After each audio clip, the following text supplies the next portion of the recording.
지영이 그 여자는 돈 버는 기계야. 재산 싹 다 내 거로 만들 거니까 걱정 마.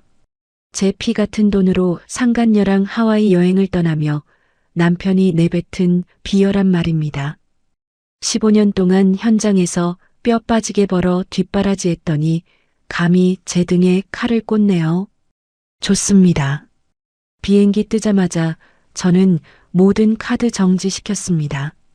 호텔에서 쫓겨나 빗속에서 머리채 잡고 싸우며 국제거지로 추락한 그들의 추악한 실체 지금 바로 공개합니다. 안녕하세요. 저는 올해 43이 된 김지영이라고 합니다. 15년간 인테리어 회사를 운영하며 가족을 위해 성실하게 살아왔어요. 허리 디스크와 이명에 시달리면서도 묵묵히 버텨왔습니다. 2025년 9월 22일 월요일 오후 3시가 넘어서야 저는 겨우 작업 발판대에서 내려올 수 있었습니다. 3층 높이의 철제 발판을 한 계단씩 내려오는데 무릎이 후들거렸습니다.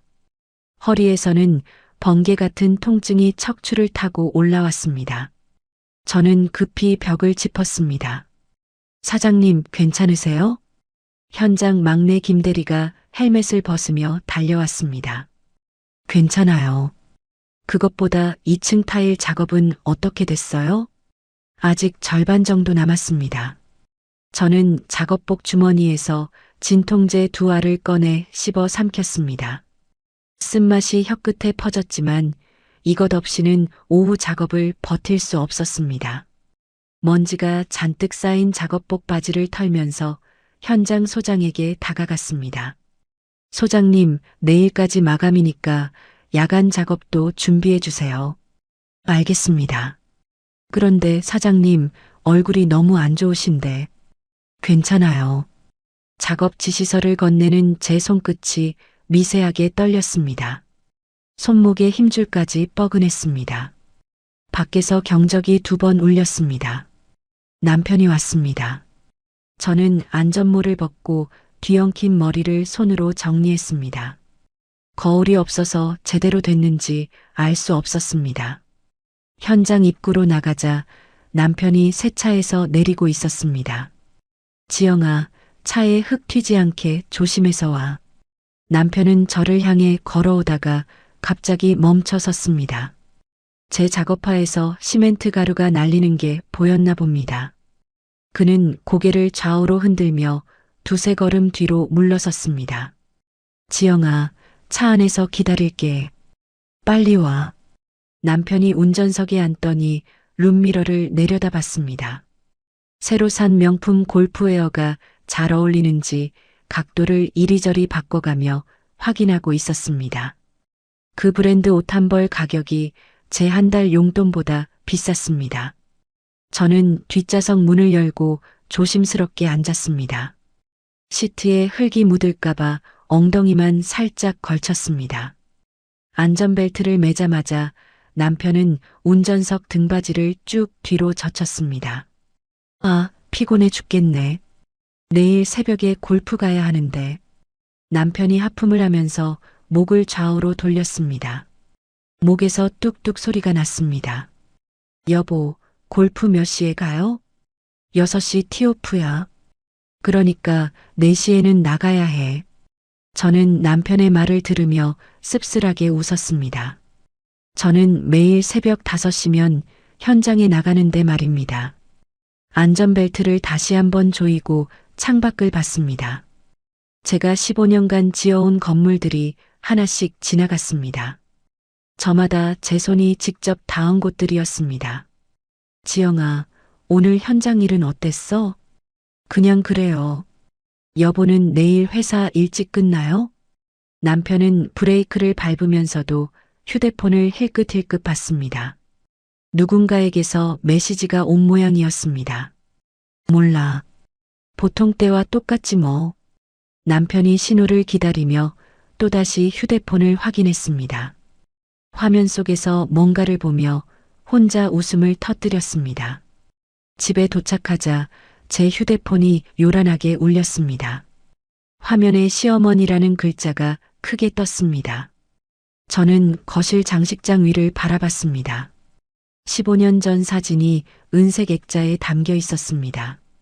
액자 속에는 젊은 시절의 시어머니 오말자 씨가 제 갓난아기 수진이를 등에 업고 계셨습니다. 한 손으로는 분유통을 들고 다른 손으로는 젖병에 물을 따르고 계셨죠. 그때 저는 새벽 5시부터 밤 11시까지 현장에만 있었습니다. 집에 들어오면 아이는 이미 잠들어 있었습니다. 저는 깊게 숨을 들이마신 다음 전화를 받았습니다. 여보세요, 어머니. 야, 너. 수화기에서 터져나온 높은 목소리에 저는 휴대폰을 귀에서 5cm쯤 멀리 뗐습니다. 내 칠순 잔치 언제 할 거야? 어머니, 그 얘기는 옆집 영희 엄마는 벌써 작년에 딸이 호텔에서 크게 해줬다고 온 동네 사람들한테 자랑하더라고. 저는 식탁 옆 의자에 주저앉았습니다. 허리가 욱신거렸습니다. 어머니 말씀 알아듣겠어요. 알아듣긴 뭘 알아들어. 내가 언제까지 살 줄 알고 미적거리고 있어. 어머니, 준비할게요. 어떻게 하고 싶으세요? 이번엔 진짜 크게 해야 해. 하와이나 제주도 이런 데 가서 호텔에서 말이야. 오말자 씨의 목소리가 점점 커졌습니다. 통화가 길어지자 제 귀에서 삐소리가 나기 시작했습니다. 스트레스성 이명이었습니다. 저는 식탁 위에 놓인 물컵을 보면서 주먹을 꽉 쥐었다가 힘없이 펴기를 반복했습니다. 물컵이 미세하게 진동했습니다. 그런데 너는 바빠서 못 갈 테니까 우리끼리 갈 거야. 알았지? 네, 어머니. 돈은 네가 다 되는 거고. 소파에 누워있던 남편은 누군가와 메시지를 주고받느라 바빴습니다. 휴대폰 화면을 보며 낄낄거리면서 입꼬리를 올리고 있었습니다. 제가 식은땀을 흘리며 테이블에 엎드리는 것도 전혀 보지 못했습니다.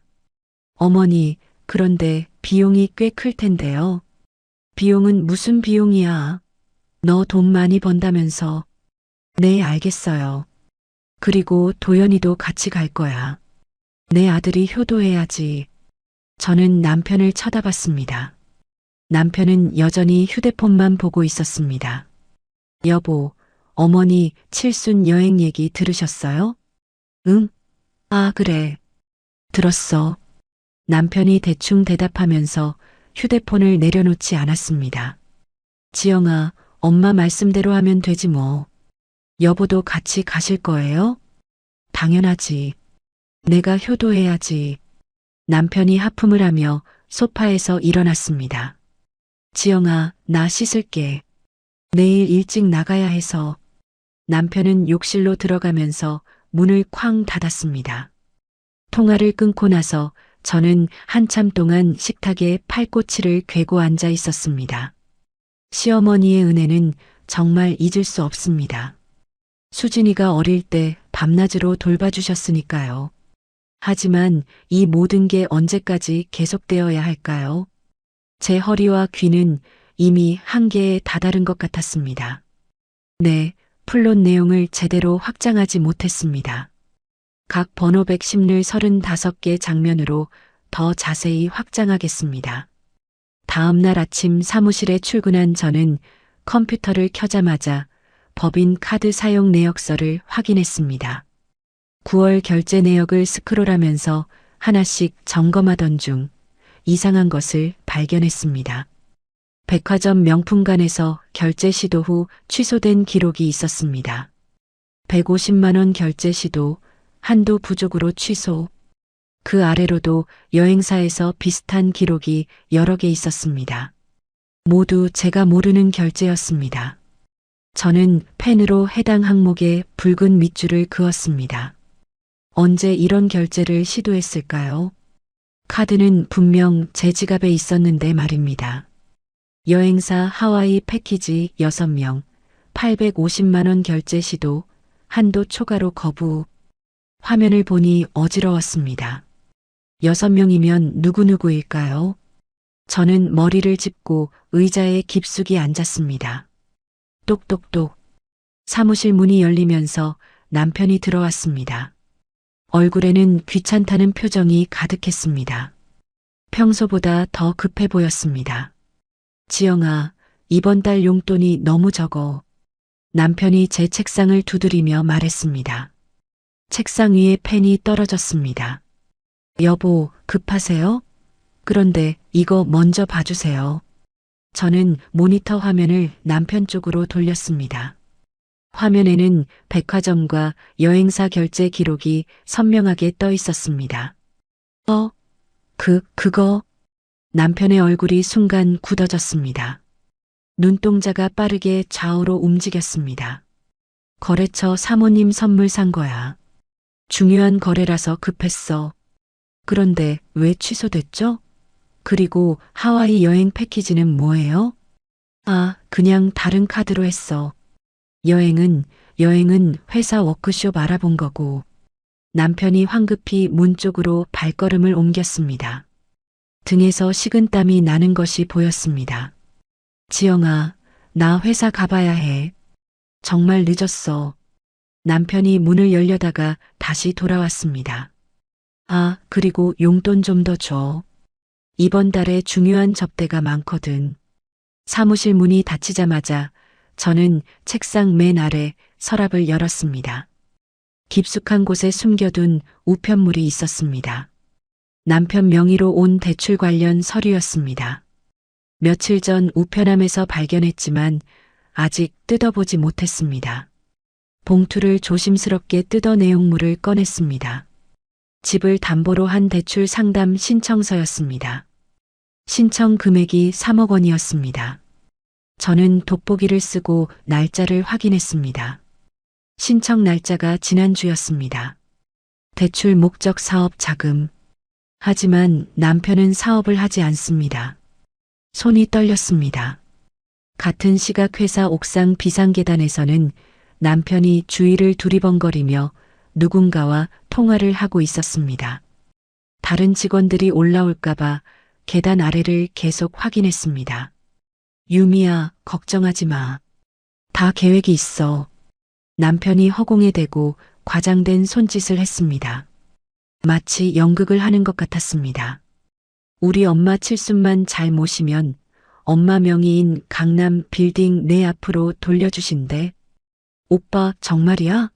진짜 건물주 아들이야?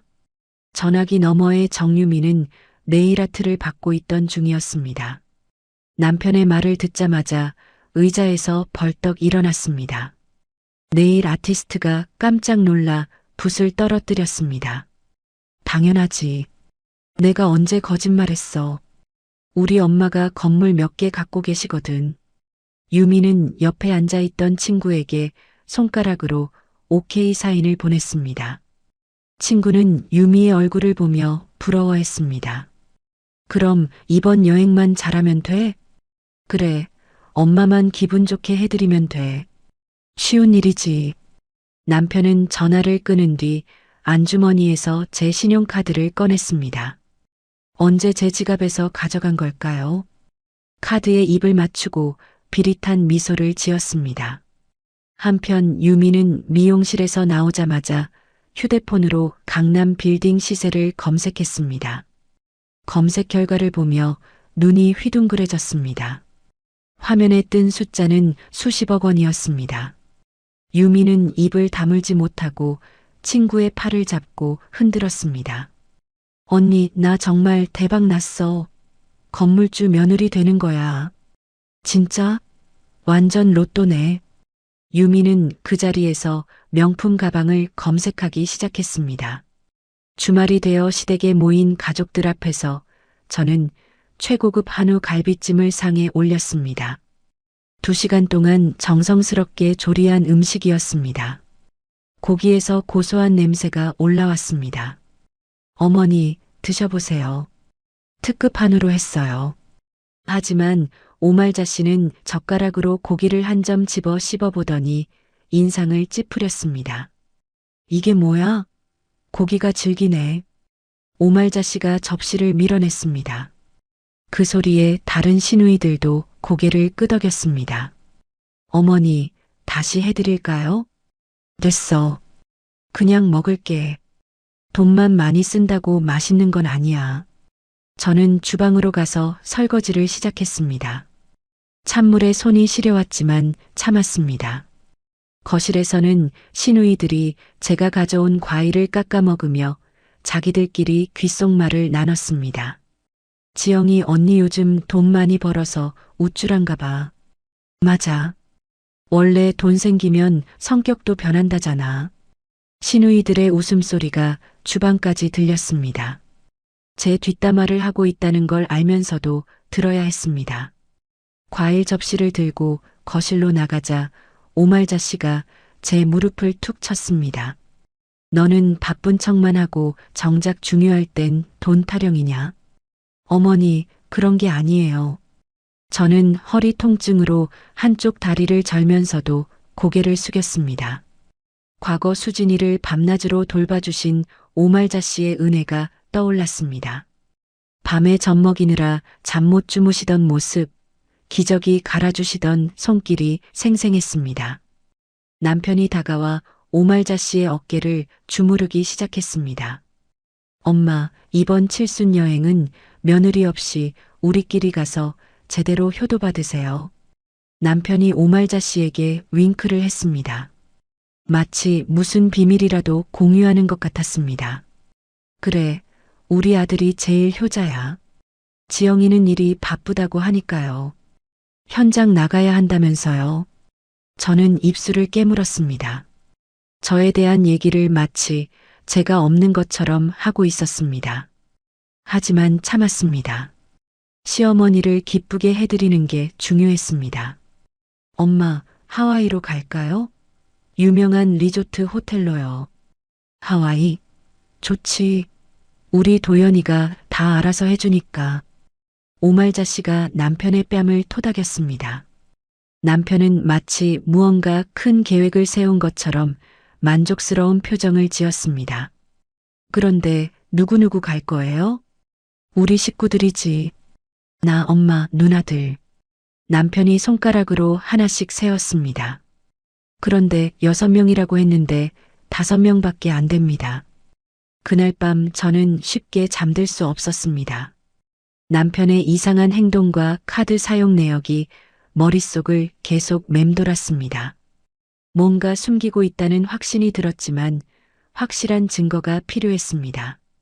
새벽 2시 집안이 조용해진 후 저는 남편의 차키를 조심스럽게 들고 지하주차장으로 내려갔습니다. 형광등 불빛 아래 남편의 검은 세단이 서 있었습니다. 차 문을 열고 운전석에 앉아 대시보드를 열어 블랙박스를 찾았습니다. 이런 일을 하는 내가 되다니. 블랙박스에서 메모리 카드를 빼내는 손이 떨렸습니다. 이런 일을 하는 제 자신이 초라했습니다. 하지만 확인하지 않으면 안 될 것 같았습니다. 지난 며칠간의 의심이 확신으로 바뀌고 있었습니다. 서재로 올라와 노트북에 메모리 카드를 연결했습니다. 파일들이 쭉 나열되었습니다. 최근 일주일간의 영상들이었습니다. 손이 떨려서 마우스를 제대로 클릭하기 어려웠습니다. 가장 최근 파일을 클릭했습니다. 화면에 남편의 차 앞모습이 나타났습니다. 조수석에는 젊은 여자가 앉아 있었습니다. 그 여자가 바로 정유미였습니다. 남편이 유미의 허벅지를 만지고 있었습니다. 유미야, 걱정 마. 지영이 그 여자는 돈만 버는 기계야. 남편의 목소리가 선명하게 들렸습니다. 저는 이어폰을 끼고 음량을 높였습니다. 이혼하면 재산 다 내 거야. 그 여자가 번 돈도 전부 내 명이거든. 유미가 남편의 팔에 기대며 웃었습니다. 오빠 정말 멋져. 그럼 건물도 진짜 받을 수 있는 거지? 이어서 뒷좌석에서 오말자 씨의 목소리가 들렸습니다. 시어머니도 함께 있었다는 뜻입니다. 세아가 칠순 여행에서 내 수발만 잘 들면 건물 증여 서류에 도장 찍어주마. 어머니, 정말이에요? 그럼 우리 도연이가 거짓말하겠니? 저는 이어폰을 빼고 노트북 화면 속 오말자 씨의 웃는 얼굴을 정지시켰습니다. 15년간 저를 며느리라고 불러주셨던 그 입으로 이런 말을 하고 계셨습니다. 책상 위에 놓인 가족 사진을 집어들어 쓰레기통에 처박았습니다. 화면 구성 내비게이션 목적지에 인천공항이라는 글자가 찍혀 있었습니다. 저는 그 글자를 확대해서 다시 한번 확인했습니다. 제 눈빛이 차갑게 가라앉는 것을 느꼈습니다. 다음 날 오후 제게는 더 큰 충격이 기다리고 있었습니다. 학교에서 돌아온 딸 수진이가 제 방문을 조심스럽게 두드렸습니다. 엄마, 들어가도 돼요? 응, 수진아. 들어와. 수진이가 방에 들어와 머뭇거리다가 휴대폰을 제게 내밀었습니다. 표정이 평소와 달리 어두웠습니다. 엄마, 이거 봐야 할 것 같아서요. 뭔데? 어제 아빠 전화 받는 걸 우연히 들었어요. 정유미라는 이름이 계속 나오더라고요. 수진이가 휴대폰 화면을 저에게 보여줬습니다. 그래서 SNS에서 검색해 봤어요. 아빠 인스타그램 팔로워 중에 있더라고요. 수진이가 보여준 SNS 계정은 정유미의 것이었습니다. 프로필 사진부터 화려했습니다. 최근 게시물에는 이런 글이 올라와 있었습니다. 예비 시어머니 칠순 파티 준비 중, 하와이 고고, 드디어 인생 역전. 글과 함께 비행기 티켓 사진이 올려져 있었습니다. 사진 귀퉁이에 남편의 손목시계가 선명하게 찍혀 있었습니다. 제가 결혼 10주년 기념으로 사준 바로 그 시계였습니다. 엄마, 이 시계 아빠 거 맞죠? 응, 맞아. 저는 자신의 손목을 감싸쥐며 떨림을 멈추려 애썼습니다. 엄마, 괜찮아요? 수진이가 제 등을 쓰다듬었습니다. 엄마, 이제 할머니한테 갚을 만큼 갚았어요. 더 이상 참지 마요. 수진이의 목소리가 단호했습니다. 15살밖에 안 된 아이가 이런 말을 해야 하는 현실이 서글펐습니다. 아빠가 전화할 때 이상했어요. 건물 얘기하면서 자랑하는 투였거든요. 수진아, 고마워. 네가 없었으면 몰랐을 거야. 수진이의 말을 듣고서야 저는 비로소 참아왔던 눈물 한 방울을 닦아냈습니다. 벽에 걸린 달력에서 오늘 날짜를 찾아 빨간 펜으로 X 표시를 했습니다. 이제 더 이상 참을 수 없었습니다. 그날부터 저는 치밀한 계획을 세우기 시작했습니다. 감정에 휩쓸려 행동해서는 안 됐습니다. 완벽한 복수를 위해서는 준비가 필요했습니다. 다음 날 아침 출근길에 저는 카드사 VIP 센터에 전화를 걸었습니다. 신호음이 여러 번 울린 후 상담원이 전화를 받았습니다. 안녕하세요, 고객님. 무엇을 도와드릴까요? 해외에서 고액 결제 시 승인 거절하는 방법에 대해 문의드리고 싶어요. 아, 도난 신고나 분실 신고 말씀이신가요? 네, 그리고 가족카드도 일괄 정지 가능한지 알고 싶어요. 저는 상담원의 설명을 꼼꼼히 메모했습니다.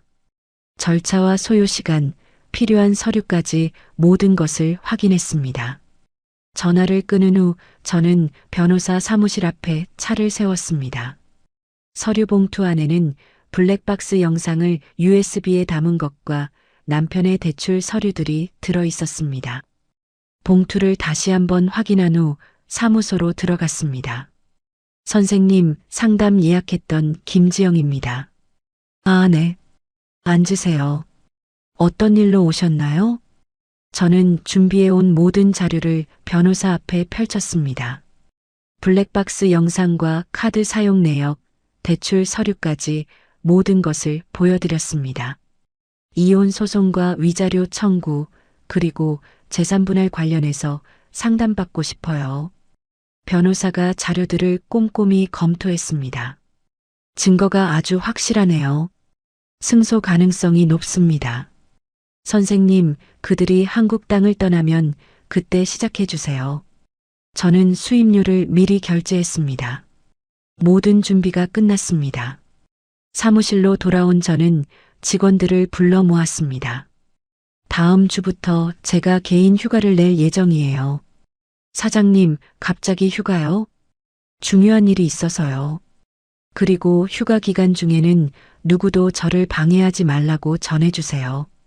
직원들이 고개를 끄덕였습니다. 이제 남은 것은 그들이 출국하기를 기다리는 것뿐이었습니다. 드디어 그날이 왔습니다. 여행 당일 아침 6시, 저는 베란다 창문 너머로 아래를 내려다봤습니다. 아파트 단지 입구에 검은색 콜벤이 정차해 있었습니다. 남편과 오말자 씨, 그리고 시누이들이 화려한 휴양지 패션으로 차례로 나타났습니다. 남편은 하와이안 셔츠를 입고 선글라스를 머리 위에 올렸습니다. 마치 진짜 부유한 사람처럼 행동하고 있었습니다. 오말자 씨는 새로 산 원피스를 입고 목에 진주 목걸이까지 걸고 계셨습니다. 시누이들도 명품 가방을 메고 키리를 신었습니다. 콜벤 기사가 트렁크를 열자 남편이 커다란 캐리어들을 하나씩 실기 시작했습니다. 6박 7일 여행치고는 너무 많은 짐이었습니다. 마치 이민이라도 가는 것 같았습니다. 여보, 다녀올게. 남편이 현관문을 열고 저에게 인사했습니다. 얼굴에는 들뜬 기색이 역력했습니다. 여보, 조심해서 다녀와요. 응, 걱정하지 마. 남편이 제 눈을 제대로 바라보지 못했습니다. 뭔가 찔리는 구석이 있는 모양이었습니다. 오말자 씨가 저에게 다가왔습니다. 지영아, 우린 절에 가서 기도나 하고 올 테니까 가게나 잘 봐라. 네, 어머니.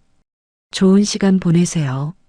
오말자 씨가 새로 산 선글라스를 쓰며 말했습니다. 거짓말을 하는 표정이었습니다.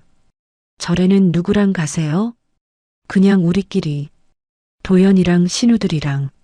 아, 그럼 조심히 다녀오세요. 저는 일부러 더 묻지 않았습니다. 그들이 거짓말하는 것을 뻔히 알면서도 모르는 척해야 했습니다. 남편이 서둘러 현관문을 나서며 마지막으로 돌아봤습니다. 지영아, 며칠 안 있을 테니까 집 잘 지키고 있어. 네, 다녀오세요. 현관문이 닫히자 저는 베란다로 달려가 아래를 내려다봤습니다. 그들이 콜벤에 타는 모습을 지켜봤습니다. 오말자 씨가 뒷좌석에서 뭔가를 꺼내 확인했습니다. 여권이었습니다. 콜벤이 출발하자 저는 시계를 확인했습니다. 오전 6시 30분이었습니다. 인천공항까지 가는 시간을 계산해 보니 8시쯤 도착할 것 같았습니다. 그들의 비행기는 오전 11시 출발이었습니다. 저는 거실 소파에 앉아 손에 휴대폰을 쥐고 있었습니다. 카드사 분실 신고 센터 번호가 화면에 떠 있었습니다. 하지만 아직 통화 버튼을 누르지 않았습니다. 아직은 안 돼. 비행기가 뜨고 나서 저는 휴대폰을 내려놓고 시계 바늘만 뚫어져라 바라봤습니다. 9시가 되었습니다. 아마 지금쯤 체크인을 하고 있을 것입니다. 10시가 되었습니다. 출국 심사를 받고 있을 시간입니다. 이상하게도 제 마음이 평온했습니다. 15년간 참아왔던 분노가 사라진 것은 아니었습니다. 하지만 이제 모든 것이 끝날 거라는 안도감이 더 컸습니다. 오전 11시 30분, 저는 항공사 앱을 켜서 그들이 탄 비행기를 검색했습니다. K21편 하와이 호놀룰루행이었습니다. 비행기 상태가 이륙 완료로 바뀌었습니다. 그제야 저는 휴대폰 번호를 눌렀습니다. 안녕하세요. 카드 분실 신고 센터입니다. 제 명의의 모든 가족 카드를 지금 즉시 정지해 주세요. 제 목소리가 건조했습니다. 상담원이 본인 확인 절차를 진행했습니다. 카드를 분실하신 건가요? 아니요. 도난당했어요. 가족이 허락 없이 가져갔어요. 알겠습니다. 지금 즉시 모든 카드 사용을 정지하겠습니다. 그리고 해외 사용도 완전히 차단해 주세요. 네, 처리 완료되었습니다. 전화를 끊고 저는 남편의 서재로 들어갔습니다. 책장 뒤쪽에 숨겨둔 서류가 있었습니다. 정유미의 여권 사본이었습니다. 남편이 여행 예약할 때 복사해둔 것이었습니다. 여권 사본을 보니 유미의 본명과 주민번호가 적혀 있었습니다. 나이는 36살이었습니다. 생각보다 나이가 많았습니다. 저는 컴퓨터를 켜고 부동산 등기 사이트에 접속했습니다. 남편이 유미에게 약속한 강남 빌딩의 실제 소유주를 확인하기 위해서였습니다. 주소를 입력하고 검색했습니다. 소유자 박기성, 오말자 씨 이름이 아니었습니다. 전혀 다른 사람이 소유하고 있었습니다. 저는 등기부등본을 출력해서 책상 위에 펼쳐두었습니다. 창밖으로 비가 내리기 시작했습니다. 가을 장마였습니다. 저는 와인 한 병을 따서 잔에 부었습니다. 붉은 와인이 글라스에 찰랑거렸습니다. 제 입꼬리가 살짝 올라갔습니다. 같은 시각 하와이 시각으로 오후 1시 인천에서 출발한 비행기가 호놀룰루 공항에 착륙했습니다. 남편과 오말자 씨, 시누이들, 그리고 정유미가 설렘 가득한 얼굴로 비행기에서 내렸습니다. 와, 진짜 하와이다. 시누이 중 한 명이 소리쳤습니다. 사진 찍어야지. 유미가 휴대폰을 꺼내 셀카를 찍기 시작했습니다. 남편은 뿌듯한 표정으로 그 모습을 지켜봤습니다. 유미야, 호텔 가서 제대로 쉬자. 오빠, 정말 고마워. 공항에서 택시를 타고 호텔로 향했습니다. 와이키키 해변가의 5성급 리조트였습니다. 남편이 제 카드로 예약한 곳이었습니다. 호텔 로비에 도착하자 남편이 자신만만하게 프런트 데스크로 걸어갔습니다. 로비는 웅장했고 샹들리에가 화려하게 빛나고 있었습니다. 안녕하세요. 김도연 이름으로 예약했습니다. 프런트 직원이 컴퓨터를 확인했습니다. 네, 확인되었습니다. 스위트룸 3개실이시네요. 결제 카드 부탁드립니다. 남편이 제 블랙카드를 자신만만하게 내밀었습니다. 뒤에서 오말자 씨와 유미가 기대에 찬 눈빛으로 지켜봤습니다. 직원이 카드를 단말기에 넣었습니다. 몇 초 후 B- 하는 경고음이 울렸습니다. 죄송합니다. 이 카드는 사용이 불가능합니다. 뭐라고요? 남편의 얼굴이 순간 굳어졌습니다. 다른 카드로 시도해 볼까요? 남편이 당황하여 지갑 속의 다른 카드들을 연달아 꺼냈습니다. 가족 카드들과 부가 카드들이었습니다. 하지만 모두 같은 결과였습니다. 사용 불가, 사용 불가, 사용 불가. 단말기에서 계속 경고음만 울렸습니다. 로비 소파에 앉아 샴페인을 기대하고 있던 오말자 씨와 유미가 상황을 파악하고 얼굴이 굳어져 다가왔습니다. 도연아, 무슨 일이야? 엄마, 잠깐만요. 카드 회사에 문제가 있나 봐요. 남편이 식은땀을 흘리며 카드사에 전화를 걸었습니다. 하지만 안내음만 나올 뿐이었습니다. 고객의 요청으로 카드 사용이 정지되었습니다. 호텔 매니저가 다가왔습니다. 손님, 결제가 되지 않으시면 체크인이 불가능합니다. 다른 고객들을 위해 데스크를 비워주셔야겠습니다. 뒤에 줄 선 다른 손님들이 불만스러운 표정으로 쳐다봤습니다. 남편의 얼굴이 빨갛게 달아올랐습니다. 잠깐만요. 금방 해결할게요. 하지만 매니저는 단호했습니다. 죄송하지만 결제 수단이 없으시면 입실이 어렵습니다. 결국 그들은 짐을 끌고 호텔 밖으로 나와야 했습니다. 로비에서는 다른 손님들이 수군거리는 소리가 들렸습니다. 밖에는 열대성 폭우가 쏟아지고 있었습니다. 6명의 일행과 유미는 갑자기 쏟아진 빗 속에서 어찌할 바를 모르고 서 있었습니다. 하와이 호놀룰루 호텔의 웅장한 로비에서 쫓겨난 그들은 갑작스러운 열대성 폭우를 피하기 위해 근처 버스 정류장으로 뛰어들었습니다. 처마 밑은 좁았고 6명이 모두 들어가기에는 비좁았습니다. 남편이 계속해서 제게 전화를 걸어봤지만 연결되지 않았습니다. 휴대폰 화면에는 계속 통화 중이라는 표시만 떴습니다. 여보, 전화 좀 받아봐. 남편이 휴대폰을 귀에 대고 소리쳤습니다. 하지만 제가 설정해둔 착신 차단 때문에 전화는 절대 연결될 수 없었습니다. 도연아, 도대체 무슨 일이야? 오말자 씨가 젖은 머리를 쓸어올리며 소리쳤습니다. 비에 젖어 화장이 번진 얼굴이 처참했습니다. 아침에 그렇게 정성 들여 바른 파운데이션이 줄줄 흘러내렸습니다. 엄마, 잠깐만요. 금방 해결할게요. 남편이 당황해서 또 다른 카드사에 전화를 걸었습니다. 손이 떨려서 번호를 제대로 누르기 어려웠습니다. 하지만 결과는 마찬가지였습니다. 고객님의 요청으로 모든 카드 사용이 정지되었습니다. 자동 응답기의 차가운 목소리가 반복해서 나왔습니다.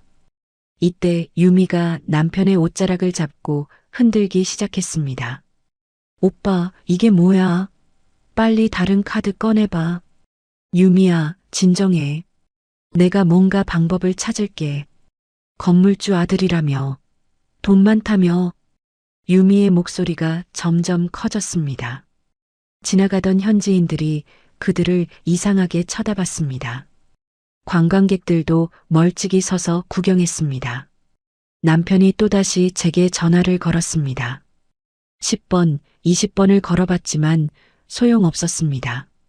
이번에는 아예 현재 이용할 수 없는 번호라는 안내음이 나왔습니다. 지영이가 전화를 안 받네. 이상하다. 이상하긴 뭐가 이상해. 뭔 짓을 한 거야. 시누이 중 한 명이 울음을 터뜨렸습니다. 명품 옷이 비에 젖어 형편없어진 모습이었습니다. 일단 다른 호텔을 찾아보자. 남편이 휴대폰으로 주변 호텔들을 검색했습니다. 하지만 모든 호텔이 선불 결제를 요구했고 현금은 택시비로 거의 떨어진 상태였습니다. 지갑을 뒤져봐도 달러 지폐 몇 장밖에 없었습니다. 오빠, 현금 얼마나 있어? 150달러 정도밖에. 유미가 남편의 지갑을 빼앗아 직접 확인했습니다. 정말로 얼마 남지 않았습니다. 그걸로 어떻게 해? 우리가 6명인데 하룻밤만 자도 300달러는 들어간다고. 비가 점점 더 세게 내렸습니다. 하와이의 열대성 소나기는 한국의 비와는 달랐습니다. 마치 하늘에서 바가지로 물을 쏟는 것 같았습니다. 그들의 옷은 이미 물에 흠뻑 젖어 몸에 달라붙었습니다. 오말자 씨가 벤치에 주저앉으며 통곡하기 시작했습니다. 내 칠순 잔치는 어떻게 되는 거냐? 이게 뭔 일이야? 엄마, 그러지 마세요. 사람들이 봐요. 오말자 씨의 진한 화장이 빗물에 번져 검게 흘러내렸습니다. 아침에 그렇게 곱게 차려입었던 모습은 온데간데 없었습니다. 새로 산 원피스도 비에 젖어 쭈글쭈글해졌습니다. 엄마, 울지 마세요. 제가 뭔가 해결할게요. 하지만 남편도 어떻게 해야 할지 막막한 표정이었습니다. 얼굴이 새하얗게 질렸습니다. 유미가 남편에게 다가가 더욱 격하게 따졌습니다. 야, 김도연, 너 나 속인 거야? 뭘 속여? 그냥 카드에 일시적 문제가 생긴 거야. 일시적 문제? 모든 카드가 다 막혔는데? 이게 말이 돼? 유미의 목소리가 갈수록 높아졌습니다. 유미야, 목소리 좀 낮춰. 사람들이 다 쳐다본다. 쳐다보면 어때? 나 지금 사기당한 거잖아. 유미가 남편의 뺨을 때렸습니다. 찰싹하는 소리가 빗소리 사이로 선명하게 들렸습니다. 감히. 오말자 씨가 벌떡 일어나 유미의 머리채를 잡았습니다. 우리 귀한 아들을 누가 때려? 내 주제에. 귀한 아들? 거지 새끼잖아. 돈도 없으면서 무슨 건물주 아들이야. 유미가 손톱으로 오말자 씨의 얼굴을 핥히자 시누이들이 달려들었습니다. 언니, 우리 엄마한테 뭐 하는 거야? 너희들도 다 거짓말한 거지.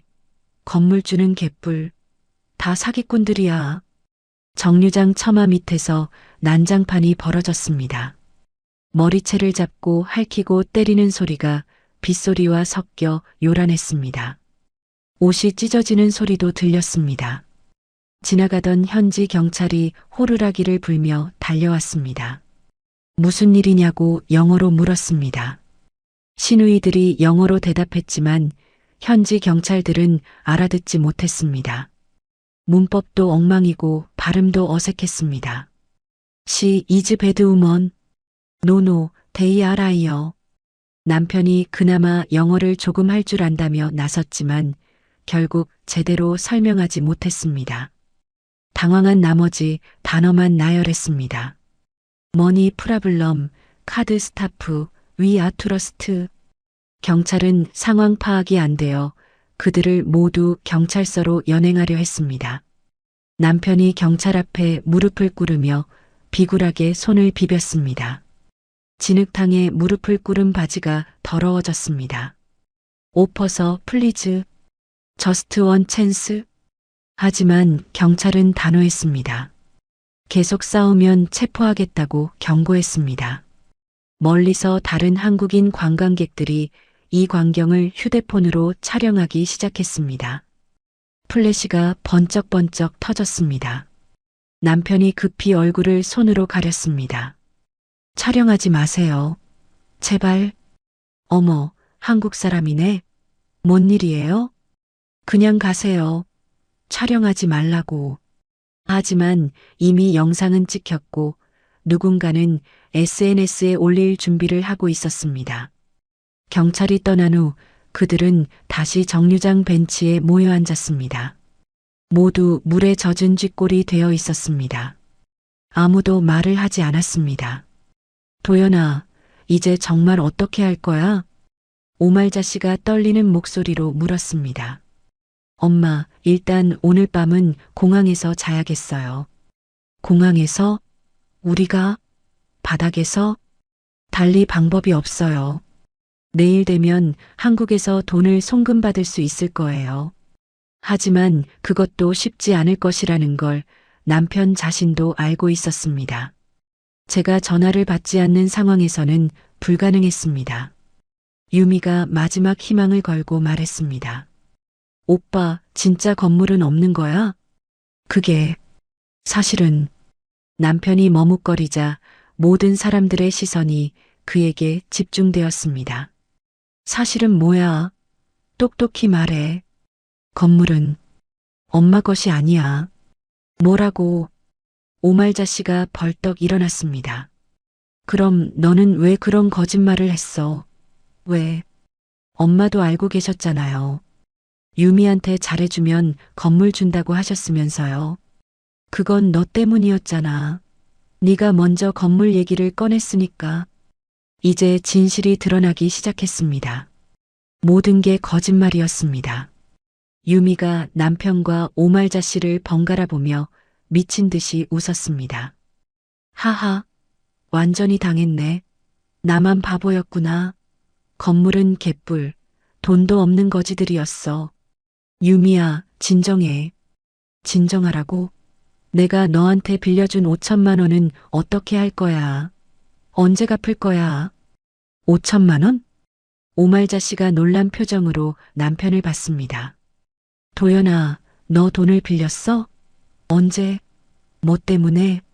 엄마, 그건 너 도박한 거지? 또 도박했지. 내가 몇 번을 말했는데. 이제 모든 비밀이 쏟아져 나오기 시작했습니다. 맞아요. 이 사람 도박 중독자예요. 5천만 원을 카지노에서 다 날렸어요. 유미가 소리쳤습니다. 5천만 원을? 우리 집을 담보로 대출받으려던 것도 그 때문이야? 오말자 씨의 목소리가 떨렸습니다. 밤이 되자 공항으로 가는 버스비마저 부족했습니다. 그들은 결국 벤치에서 밤을 보내야 했습니다. 추워요, 엄마. 나도 추워. 참아야지. 차가운 벤치 위에서 오들오들 떨며 서로를 원망하는 목소리가 밤새 이어졌습니다. 다 너 때문이야. 네가 거짓말하지 않았으면 내 탓이 아니야. 카드가 갑자기 막힌 거라고. 거짓말하지 마. 내 부인이 막은 것 뻔해. 새벽이 되자 모기에 물린 자국과 함께 그들의 얼굴은 더욱 비참해졌습니다. 벤치에서 잠을 제대로 잘 수 없어서 눈 밑에 다크서클이 진하게 생겼습니다. 하와이의 아름다운 해변가를 지나는 리무진들이 물을 튀기며 지나갔습니다. 그 화려한 차들 속 사람들과 벤치에서 떨고 있는 그들의 모습이 극명하게 대비되었습니다. 엄마, 배고파요. 나도 배고프다. 돈이 없으니 어떻게 해? 아침이 되어서야 편의점에서 물 한 병을 사 먹었습니다. 6명이 한 병을 나눠 마셨습니다. 그들의 칠순 잔치는 이렇게 끝났습니다. 하와이의 차가운 벤치 위에서 말입니다. 같은 시간 서울에서는 전혀 다른 풍경이 펼쳐지고 있었습니다. 저는 따뜻한 거실에서 딸 수진이와 함께 중국집 짜장면을 시켜 먹고 있었습니다. 김치도 넉넉히 담아 평온한 저녁을 보내고 있었습니다. 엄마, 맛있다. 오랜만에 이렇게 조용히 먹으니까 좋네. 그러게. 수진아, 공부는 어때? 잘하고 있어요. 아빠랑 할머니 없으니까 집중도 잘 되고. 저희 모녀는 오랜만에 편안한 대화를 나눴습니다. 제 휴대폰 화면에는 국제전화 부재중 알림이 50통도 넘게 와 있었습니다. 하지만 저는 화면을 뒤집어 놓고 신경 쓰지 않았습니다.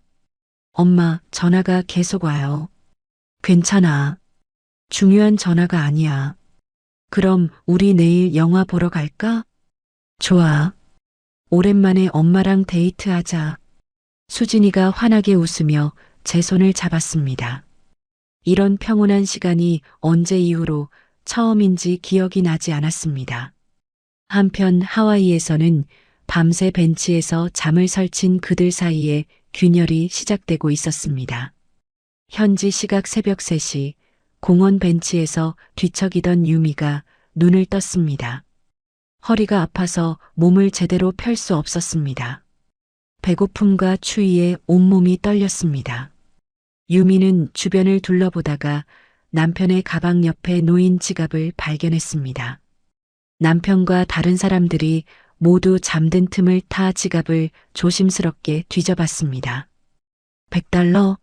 고작 이것밖에 없어? 지갑 속에는 현금이 거의 없었습니다. 회원카드 몇 장과 영수증, 그리고 제 사진 한 장이 들어있을 뿐이었습니다. 유미가 그 사진을 꺼내 찢어버리고 싶은 충동이 들었습니다. 유미가 남편의 어깨를 발로 찼습니다. 야, 일어나. 응? 뭐야, 왜 깨워? 남편이 잠결에 눈을 비비며 몸을 일으켰습니다.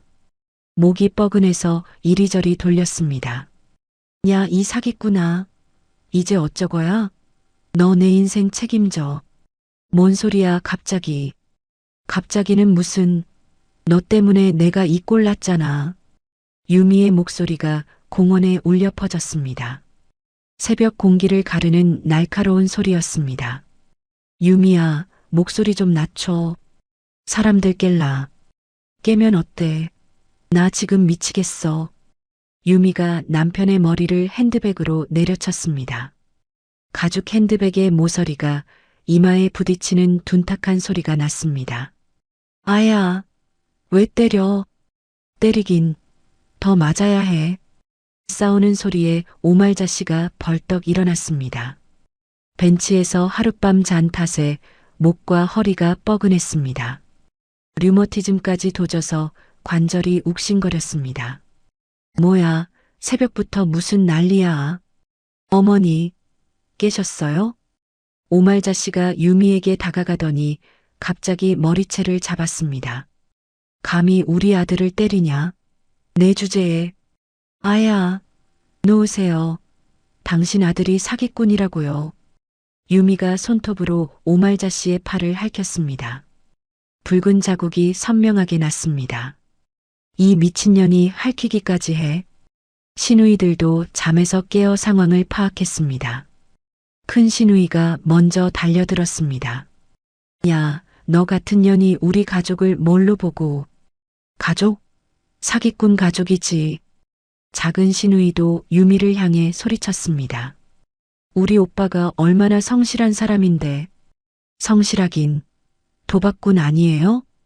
뭐라고. 감히. 완전한 난장판이 벌어졌습니다.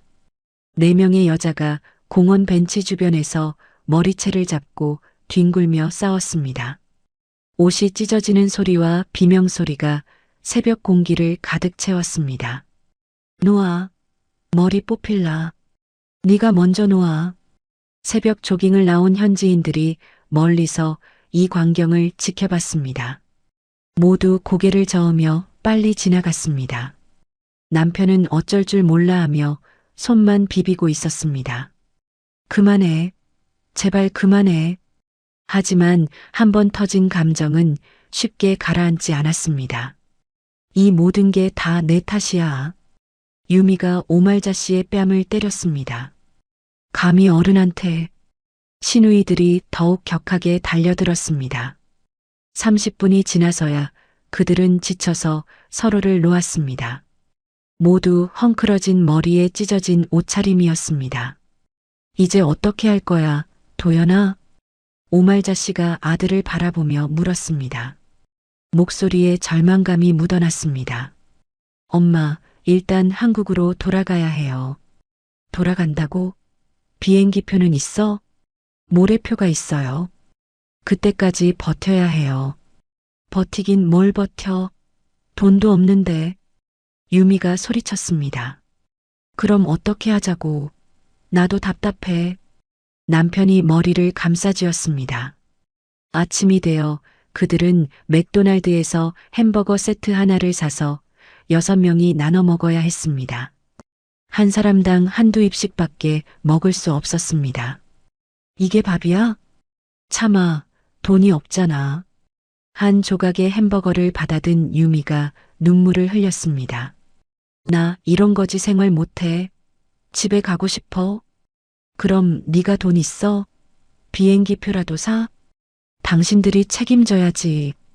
우리가 뭘 책임져. 너도 속은 거잖아. 또다시 말싸움이 시작될 뻔했습니다.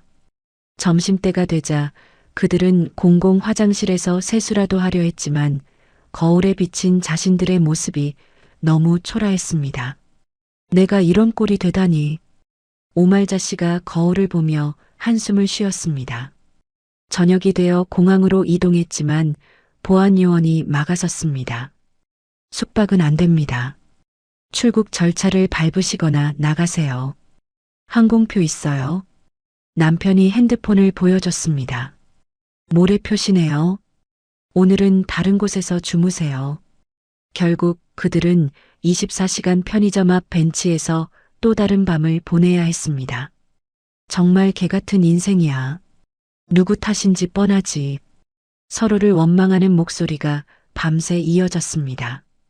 새벽이 되자 그들의 몰골은 더욱 처참해졌습니다. 옷은 구겨지고 머리는 엉망이었으며 며칠째 제대로 씻지 못해 냄새까지 났습니다. 편의점 직원이 나와서 말했습니다.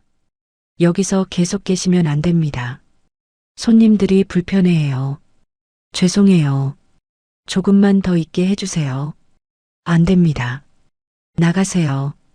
그들은 어디로 가야 할지도 모른 채 다시 떠돌아야 했습니다. 지나가던 관광객들이 수군거렸습니다. 저 사람들 노숙자야? 한국 사람 같은데 왜 저래? 남편은 고개를 더욱 깊숙이 숙였습니다. 부끄러움과 절망감이 온몸을 감쌌습니다. 화려하게 시작된 하와이 여행은 이렇게 참혹한 노숙 생활로 변해버렸습니다. 그들 사이의 신뢰는 완전히 무너졌고 이제 서로를 향한 원망과 분노만이 남았습니다. 하와이에서 그들이 서로를 물어뜯고 있는 동안 서울의 저는 차분하게 다음 단계를 준비하고 있었습니다. 아침 일찍 우편함을 확인하니 법원에서 발송한 서류가 도착해 있었습니다. 부동산 가압류 결정문이라고 적힌 봉투를 뜯어 내용을 확인했습니다. 남편 명의로 되어 있던 전세 보증금 2억 원이 법적으로 묶였다는 내용이었습니다. 물론 그 돈은 실제로는 제가 번 것이었습니다. 이제 돌아와도 쓸 돈이 없겠네. 저는 서류를 파일철에 차곡차곡 정리해서 넣었습니다. 변호사가 일을 정말 빠르게 처리해 주셨습니다. 점심시간에 저는 아파트 관리사무소로 향했습니다. 관리소장에게 입주민 카드 제작성을 요청했습니다. 세대주 변경하시는 건가요? 네, 이혼 절차 중이라서요. 필요한 서류 다 가져오셨죠? 저는 준비해둔 서류들을 내밀었습니다. 법원에서 받은 재산 분할 관련 서류들이었습니다.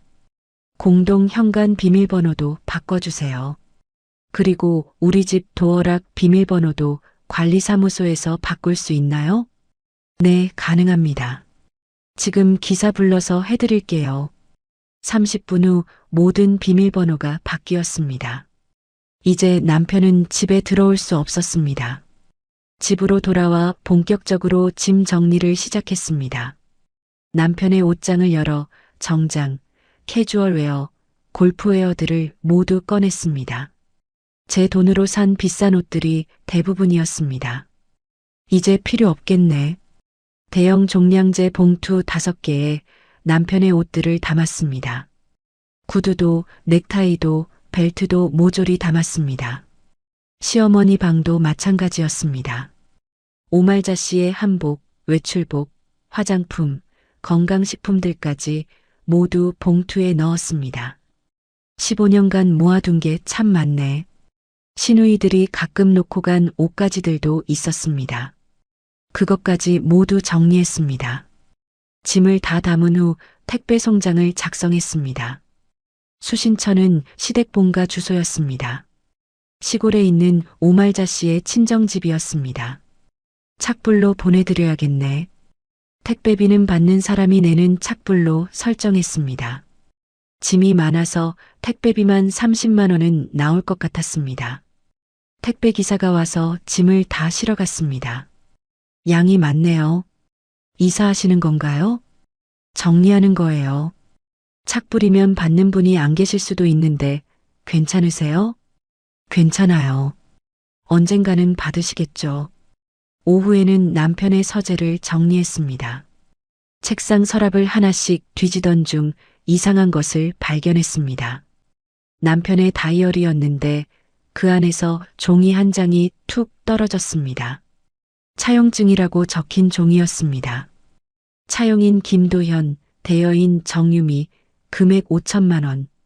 날짜를 보니 1년 전이었습니다. 그 아래 작은 글씨로 메모가 적혀 있었습니다. 카지노 손실분 보전용. 저는 차용증을 자세히 들여다봤습니다. 남편의 필체가 맞았고 도장도 남편 것이었습니다. 유미가 피해자가 아니었네. 유미가 남편에게 돈을 빌려준 것은 단순한 연인 관계가 아니었습니다. 도박 자금을 댄 공범이었던 것입니다. 저는 차용증을 사진으로 찍어 변호사에게 전송했습니다. 선생님, 새로운 증거 발견했어요.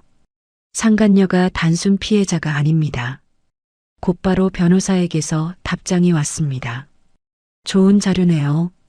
이걸로 상간녀도 도박 공범으로 엮을 수 있겠습니다. 저는 정리된 서재를 둘러봤습니다. 남편의 흔적이 완전히 사라졌습니다. 이제 진짜 제 공간이 된 것 같았습니다. 저녁에 수진이가 학원에서 돌아왔습니다. 엄마, 집이 왜 이렇게 깨끗해? 정리 좀 했어. 아빠 옷들이 다 없어졌네? 응, 필요 없어서 보냈어. 수진이가 환하게 웃었습니다. 다행이다. 이제 집이 넓어 보여. 그치? 엄마도 그런 것 같아. 저희는 함께 저녁을 차려 먹으며 앞으로의 계획에 대해 얘기했습니다. 엄마, 정말 이혼할 거예요? 응, 이미 진행 중이야. 저는 엄마 편이에요. 엄마가 이제 행복했으면 좋겠어요. 그때 제 휴대폰에 메시지가 왔습니다. 부동산 중개사무소에서 보낸 것이었습니다. 김지영 고객님, 요청하신 오피스텔 매물 나왔습니다. 확인해 보시겠어요? 저는 며칠 전에 새로운 사무실용 오피스텔을 알아봐 달라고 부탁해 드렸습니다. 사업도 확장할 겸 더 넓은 곳으로 옮기려고 했습니다. 수진아, 엄마가 사무실 이전할 것 같아. 어디로요? 강남 쪽으로. 더 큰 곳으로. 대박. 엄마 사업이 잘 되나 봐요. 네, 남편 없이도 충분히 잘 될 것 같았습니다. 아니, 오히려 더 잘 될 것 같았습니다. 깨끗하게 정리된 침실로 들어가 침대 시트를 새 것으로 교체했습니다. 15년 동안 남편과 함께 썼던 시트였습니다. 새하얀 시트를 펼치며 저는 깊은 숨을 들이마셨습니다. 상쾌한 기분이었습니다. 창밖을 보니 하와이에 있는 그들이 지금쯤 어떻게 지내고 있을지 궁금했습니다. 아마 서로 싸우느라 바쁠 것 같았습니다. 내일이면 귀국하겠네. 저는 달력에 표시된 남편의 귀국 날짜를 확인했습니다. 모레였습니다. 그때까지 준비할 것이 아직 많이 남아 있었습니다. 이틀 뒤 오전 10시 인천공항 입국장 게이트가 열렸습니다. 하와이에서 출발한 K22편 승객들이 하나둘씩 나오기 시작했습니다. 깔끔한 차림의 다른 승객들 사이로 남편과 시댁 식구들이 몰골이 말이 아닌 채로 걸어 나왔습니다. 남편의 하와이안 셔츠는 구겨지고 얼룩투성이었습니다. 며칠째 제대로 씻지 못해 머리는 떡이 지고 턱수염이 덥수룩하게 자라나 있었습니다. 오말자 씨는 새로 산 원피스가 찢어진 채로 플리플리 샌들을 질질 끌며 걸었습니다. 아, 냄새나. 빨리 집에 가고 싶어. 신우이 중 한 명이 코를 막으며 중얼거렸습니다. 유미는 다른 승객들과 최대한 거리를 두며 걸었습니다. 명품 핸드백은 어디선가 흠집이 나 있었고 하이힐 한 짝은 뒤꿈치가 부러져 절뚝거리며 걸어야 했습니다. 도연아, 빨리 지영이한테 전화해봐. 오말자 씨가 다급하게 말했습니다. 남편이 공중전화 부스로 향했습니다. 동전이 없어서 수신자 부담 전화를 걸어야 했습니다.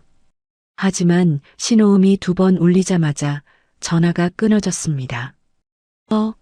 끊어졌네. 다시 걸어봤지만 역시 마찬가지였습니다. 이번에는 아예 현재 이용할 수 없는 번호입니다라는 안내음이 나왔습니다. 지영이가 또 전화를 안 받아.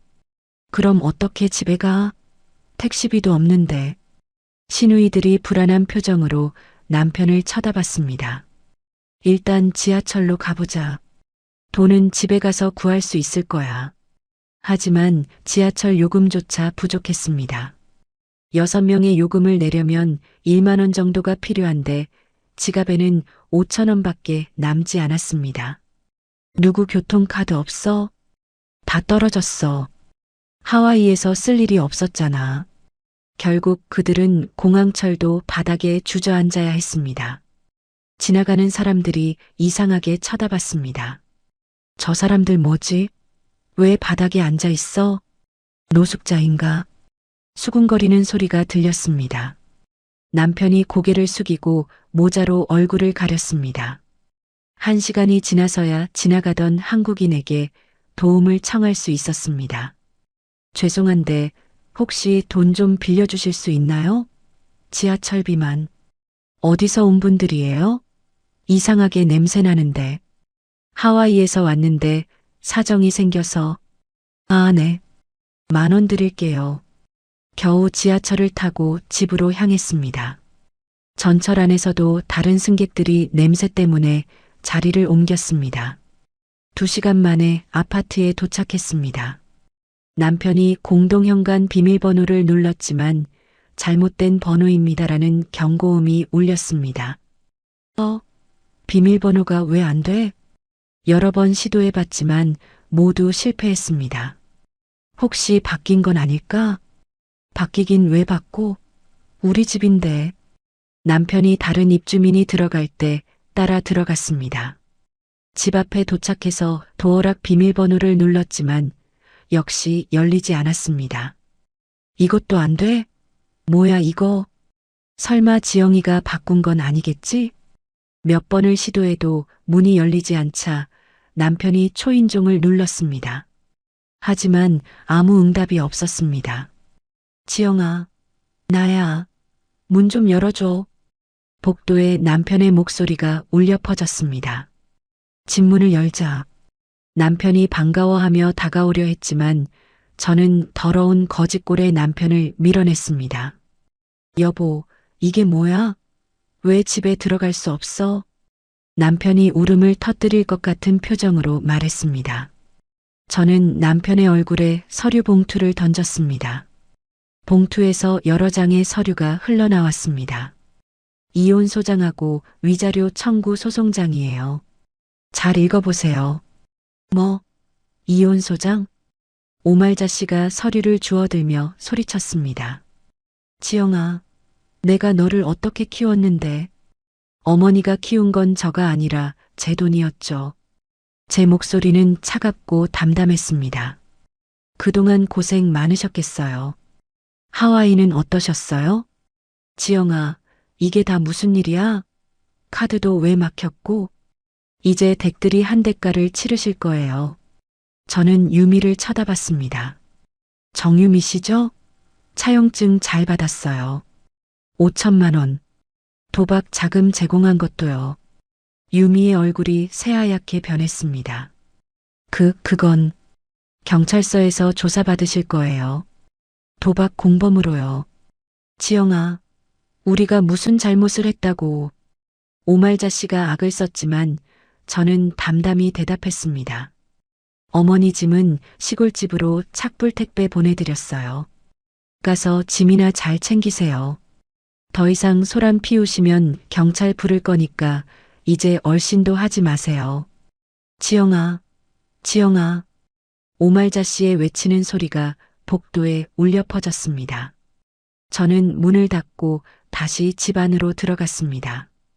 창문 너머로 복도에서 고성을 지르는 그들의 모습이 보였습니다. 잠시 후 경비원이 올라와서 그들을 아파트 밖으로 내보냈습니다. 깨끗하게 정리된 거실에 앉아 차 한 잔을 마시며 창밖을 내려다봤습니다.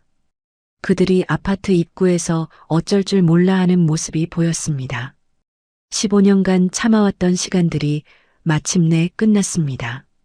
며칠 뒤 오후 2시 서울 강남경찰서 조사실에서는 정유미가 형사 앞에 앉아 있었습니다. 형사가 제가 제출한 사기 및 위계에 의한 업무방해 고소장을 유미 앞에 놓았습니다. 정유미 씨, 이 고소장 내용 확인해 보세요. 유미가 서류를 읽어보더니 손이 떨리기 시작했습니다. 이건 뭐예요? 제가 사기를 쳤다고요? 김도연 씨와 공모해서 허위 정보로 재산상 이익을 얻으려 했다는 내용입니다. 형사가 차용증 사본을 꺼내 보여줬습니다. 5천만 원을 도박 자금으로 빌려줬다고 되어 있네요. 이것도 확인해 보세요. 유미의 얼굴이 사색이 되었습니다. 자신이 작성한 차용증이 분명했습니다. 그건 제가 속아서요? 그런데 왜 차용증에는 카지노 손실분 보전용이라고 적혀 있죠? 형사가 차용증의 메모 부분을 가리켰습니다. 그건 도연이가 써놓은 거예요. 아니요. 필적 감정 결과 정유미 씨 글씨로 나왔어요. 유미가 책상을 내리쳤습니다. 아니에요. 저는 모르는 일이라고요. 하지만 증거는 명확했습니다. 유미가 직접 작성한 도박 자금 관련 메모, 카지노 출입 기록, 남편과의 공모 증거들이 모두 있었습니다. 조사실 밖 복도에서 유미는 남편과 마주쳤습니다. 남편은 별도 조사를 받고 나오는 중이었습니다. 야, 김도연. 유미가 달려들어 남편의 얼굴을 핥혔습니다. 내 때문에 내가 이 꼴 났잖아. 유미야, 진정해. 여기가 어딘데? 진정하긴. 너 때문에 내가 감옥에 들어간다고. 경찰관들이 달려와서 겨우 둘을 떼어 놓았습니다. 조용히 하세요. 여기 경찰서예요. 유미는 결국 유치장으로 향하게 되었습니다. 철창 안에서 자신의 신세를 깨닫고 오열했습니다. 내가 뭘 잘못했다고. 하지만 이미 늦었습니다. 같은 시간 제 변호사가 유리창 너머로 이 광경을 지켜보고 있었습니다. 변호사가 어딘가로 전화를 걸었습니다. 김지영 고객님, 정유미 고소건 관련해서는 잘 진행되고 있습니다. 한편 강남구 찜질방에서는 남편과 오말자 씨가 구석진 곳에 앉아 있었습니다. 갈 곳이 없어 찜질방에서 지내고 있었던 것입니다. 도연아, 이제 정말 어떻게 할 거야? 오말자 씨가 류머티즘으로 아픈 무릎을 주물러가며 물었습니다. 엄마, 일단 여기서 버텨야 해요. 찜질방에서 파는 식혜 한 잔을 두 사람이 나눠 마셨습니다. 돈이 없어서 밥도 제대로 사 먹을 수 없었습니다. 그때 남편의 휴대폰에 메시지가 왔습니다. 회사에서 보낸 것이었습니다. 김도연 과장님, 무단결근으로 인한 해고 통지서를 발송했습니다. 사무실 출입도 금지됩니다. 남편이 휴대폰을 바닥에 떨어뜨렸습니다. 화면이 깨졌지만 신경 쓸 여유도 없었습니다. 회사에서도 잘렸어, 엄마. 뭐라고? 그럼 우리 어떻게 살아? 오말자 씨가 끙끙 앓기 시작했습니다. 관절염이 도져서 몸을 제대로 펼 수 없었는데 약을 사 먹을 돈도 없어 찬물만 들이켰습니다. 엄마, 약 드셔야 하는데. 돈이 어디 있어?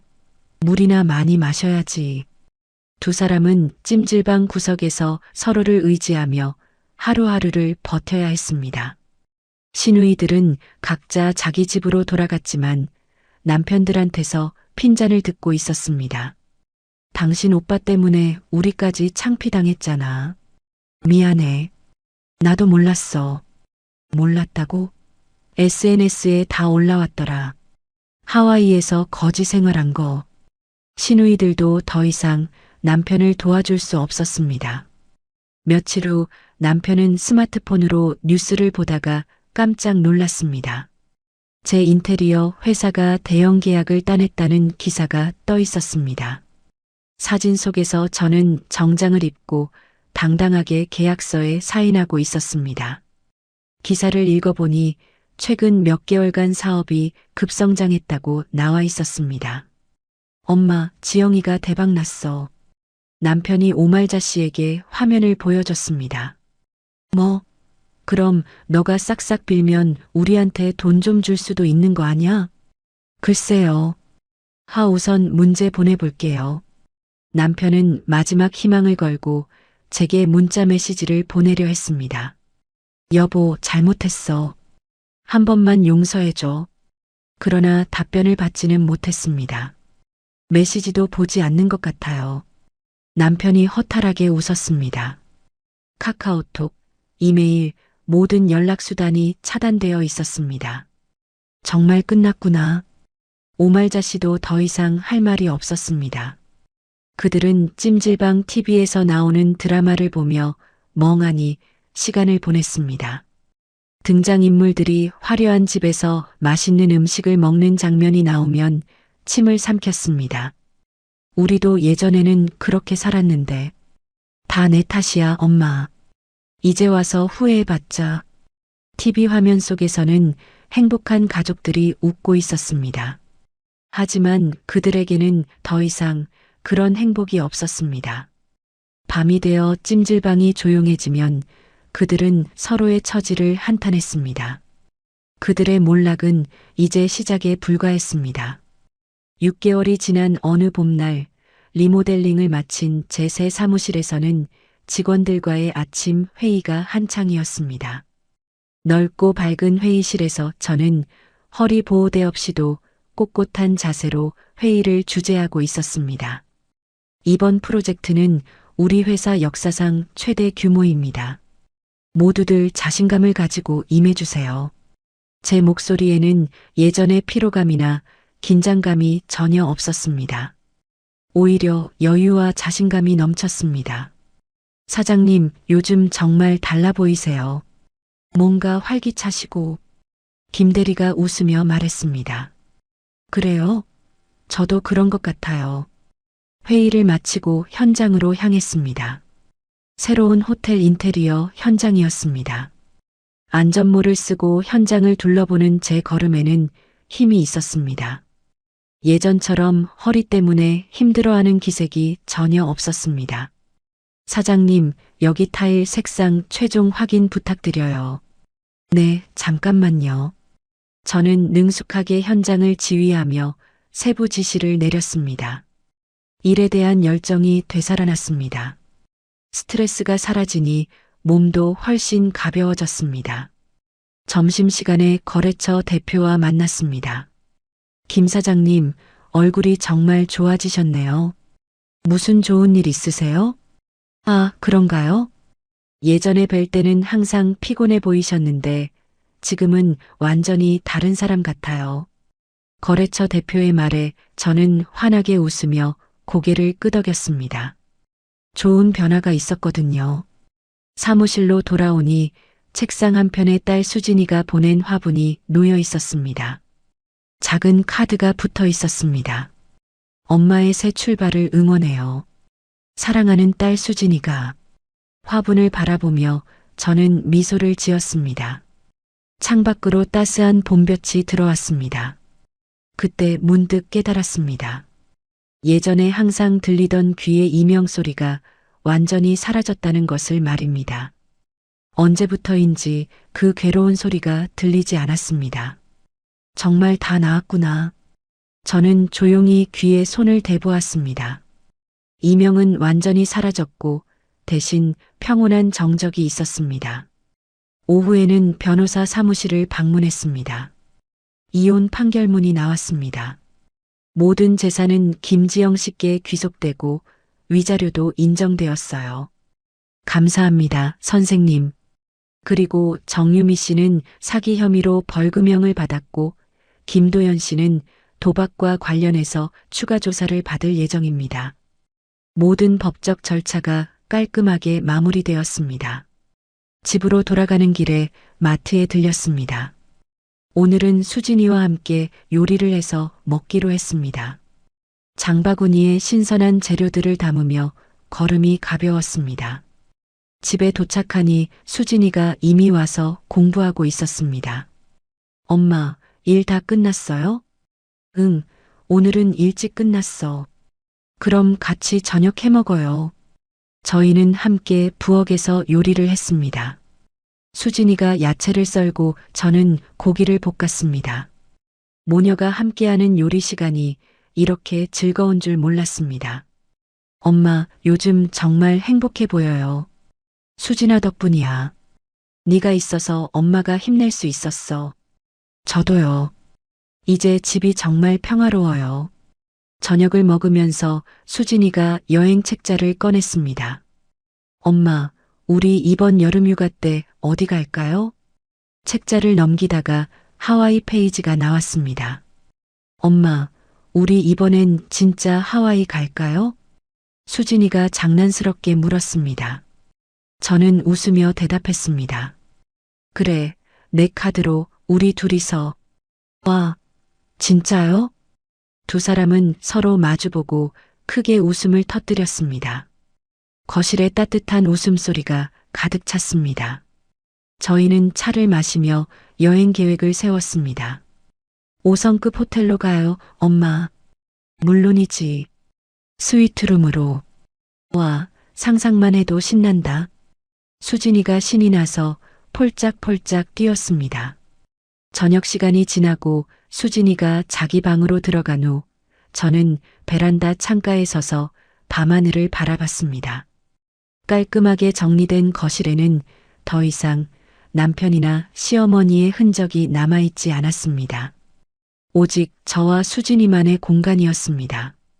별이 총총한 밤하늘이 유난히 아름다워 보였습니다. 15년간 참고 견뎌온 세월이 마침내 끝났습니다. 이제 진정한 제 인생이 시작되었습니다. 누구의 눈치를 보지 않고 누구에게 맞춰 살지도 않고 오직 저와 수진이를 위한 삶을 살 수 있게 되었습니다. 창밖으로 도시의 불빛들이 반짝였습니다. 저는 깊이 숨을 들이마셨습니다. 공기가 이렇게 맑고 상쾌한 줄 몰랐습니다. 뒤돌아서니 따뜻한 거실 불빛이 저를 맞이했습니다. 이곳이 진짜 제 집이었습니다. 멀리서 잔잔한 클래식 음악이 흘러나왔습니다. 수진이가 자기 방에서 공부하며 틀어놓은 음악이었습니다. 저는 그 음악을 들으며 편안한 미소를 지었습니다. 모든 것이 완벽했습니다. 이제 저는 완전히 새로운 삶을 살고 있습니다. 허리 통증도 귀의 이명도 모두 사라졌어요. 무엇보다 누구 눈치 보지 않고 딸 수진이와 함께 행복한 일상을 보내고 있습니다. 15년간 참아온 시간들이 결코 헛되지 않았다는 걸 깨달았어요. 그 시간이 있었기에 진정한 자유의 소중함을 알 수 있었고 제 가치를 제대로 알게 되었거든요. 때로는 참는 것이 미덕이라고 하지만 자신을 지키기 위해서는 용기 있게 맞서는 것도 필요하다는 걸 배웠습니다. 여러분도 힘든 상황에 계시다면 포기하지 마시고 자신만의 방법을 찾아가시길 바라요. 이야기를 끝까지 들어주신 모든 분들께 감사드립니다. 잘 들었다고 댓글 남겨주시면 좋겠습니다. 그리고 좋아요와 구독을 눌러주시면 앞으로 가장 먼저 공개되는 반전 사연과 실화 기반 이야기의 비하인드를 누구보다 빠르게 만나보실 수 있습니다. 다음 이야기에서 또 만나요. 감사합니다.